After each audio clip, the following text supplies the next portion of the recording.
오, 아들아. 지금 보니 아들이 믿는 하나님 진짜 살아계시네.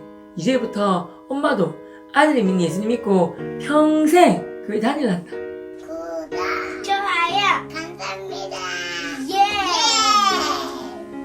행복한 전대로 TV.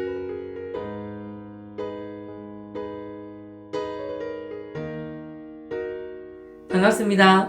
행복한 전도의 삶 TV 연애선 전도왕 최병호입니다. 모두 즐거운 추석 연휴 잘 보내시고 행복한 일상으로 복귀 잘 하셨지요?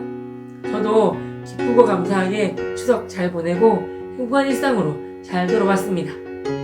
오늘은 많은 분들께서 그럼 어머님은 어떻게 예수님께로 돌아오시게 되었는지 궁금해하셔서 말씀드리려고 합니다.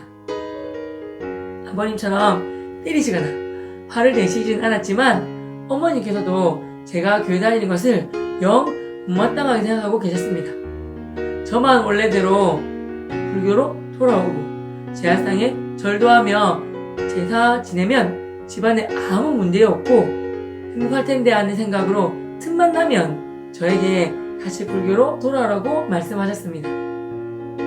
아버님이 말씀하셔서 한동안 용돈도 안 주시고 집에서 세상 다정하시던 어머니께서 밥만 딱 차려주시고 방으로 휙 하고 들어가 버리셨습니다. 그렇게 저랑은 한마디 대화도 안 하려고 하시고 제가 인사하면 못 본 척 투명인간 취급해 버리셨습니다.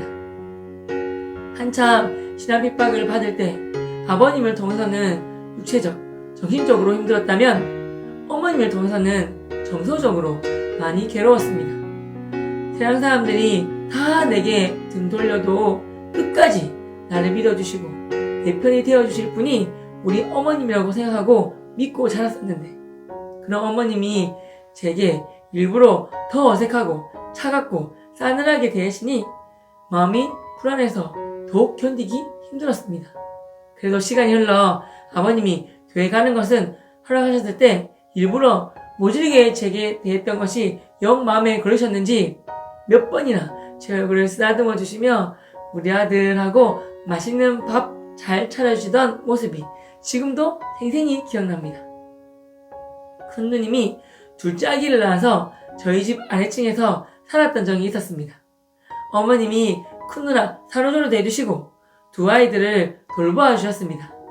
그때 참 어머님이란 존재가 위대하고 대단하다는 것을 새삼 또 깨닫게 되었습니다.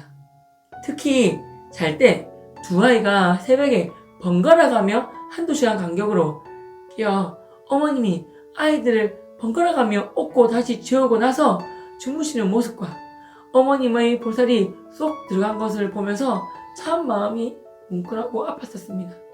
하루는 산후조리를 하고 있는 큰 누나가 저보고 본인은 지금 배가 무척 아프다. 어머님은 시장에 장 보러 가셨다. 첫째 조카가 똥을 쌌는데 배가 아픈 자기를 대신해서 기저귀 좀 갈아달라고 말했었습니다. 그래서 제가 안 해. 싫다. 딴 거는 모르겠는데 조카 똥을 내가 어찌 만지노? 내 똥도 그런데. 자기 새끼 똥 엄마가 만져야지. 내가 어찌 만지겠노? 내 못한다. 라고 말하며 자리를 피했던 적이 있었습니다.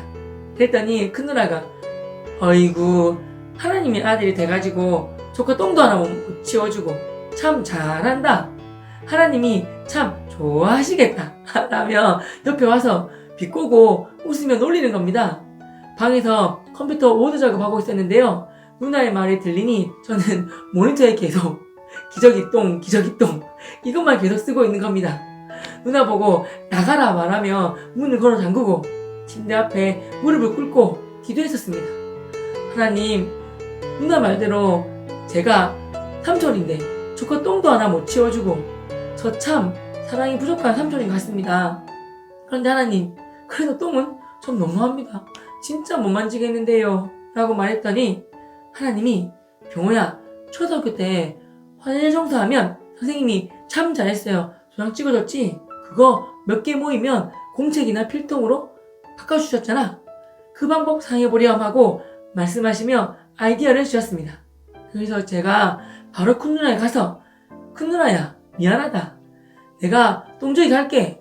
대신에 심부름 하나씩 갈 때마다 참 잘했어요 도장 하나씩 찍어줘.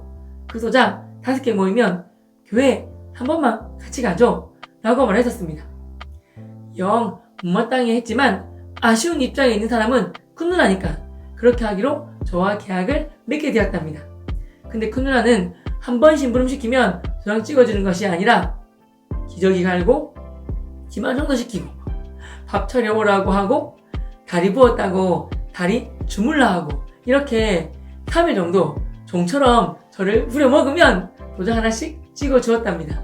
그렇게 3일에 하나씩 보름 만에 5개의 참 잘했어요 도장을 받은 저는 약속대로 큰 누나뿐만 아니라 덤으로 큰 명까지 모시고 함께 교회를 갈 수 있었습니다.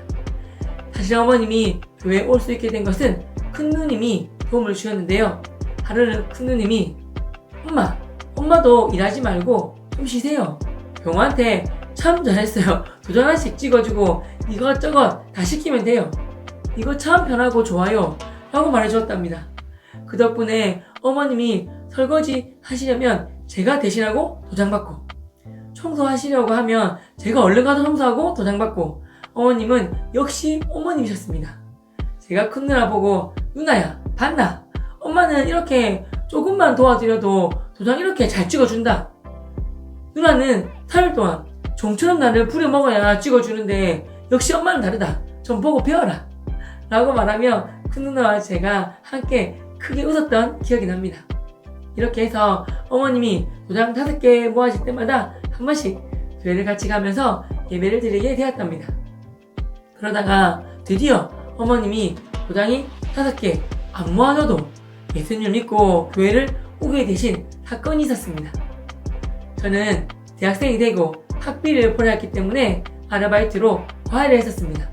감사하게도 학생들 성적이 많이 올라서 주변 분들이 같이 해달라고 해서 그룹 과외를 하게 되었습니다. 그렇게 과외비를 받으면 10분의 1은 11조로 또 10분의 1은 전도를 위한 헌금으로 10분의 1은 부모님 용돈으로 늘 챙겨서 드렸었습니다. 이렇게 저는 교사가 된 그해 2월까지 과외를 했었답니다. 교사가 되어 과외를 친구와 후배에게 물려주었지요. 3월 첫 월급을 받고 어머니께 월급을 가지고 가서 이렇게 말씀드렸습니다. 어머님, 제가 교사가 되고 첫 월급을 받았습니다. 사실 이 월급은 하나님이 교사가 되게 해주셨고 능력 주신 것도 하나님이라 하나님 것입니다. 그런데 10분의 1은 하나님께 드리고 10분의 9를 저희에게 잘 쓰라고 주셨습니다. 얼마나 감사합니까? 그래서 제 월급 중에 10분의 1 빼고 10분의 9를 어머님 다 드리겠습니다. 어머니께 드린 10분의 9 중에서 복음 전하고 전도하기 위해서 10분의 1과 제가 쓸 용돈 얼마를 다시 받아 쓰겠습니다. 나머지는 알아서 생활비에 보태시고 저금도 하시고 그러세요 라고 말씀을 드렸습니다. 이렇게 말씀을 드렸더니 어머님이 무척 크게 놀라시며 아주 기뻐하셨습니다.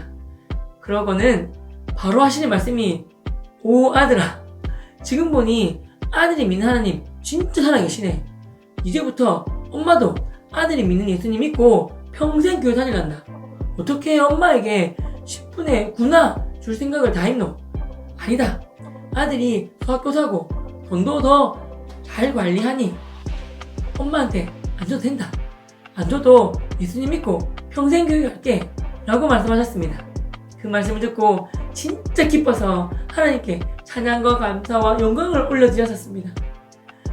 이날 이후로 어머니께서는 예수님을 영접하시고 신앙을 가지시고 교회를 다니게 되셨습니다. 매일 기도하며 하나님 주신 지혜를 받고 가까운 분들께는 진심과 감동을 주는 것이 중요한 것 같습니다. 물론 기쁨으로 하는 희생과 봉사도 필요하고요. 아직 예수님을 믿지 않으시는 부모님을 위해 날마다 기도하시는 분들이 많이 계실 겁니다. 반드시 하나님이 그 기도 들으시고 여러분을 통해 같이 손잡고 교회에 가실 날이 올 줄 믿고 기도하겠습니다. 사랑하고 축복합니다. 감사합니다.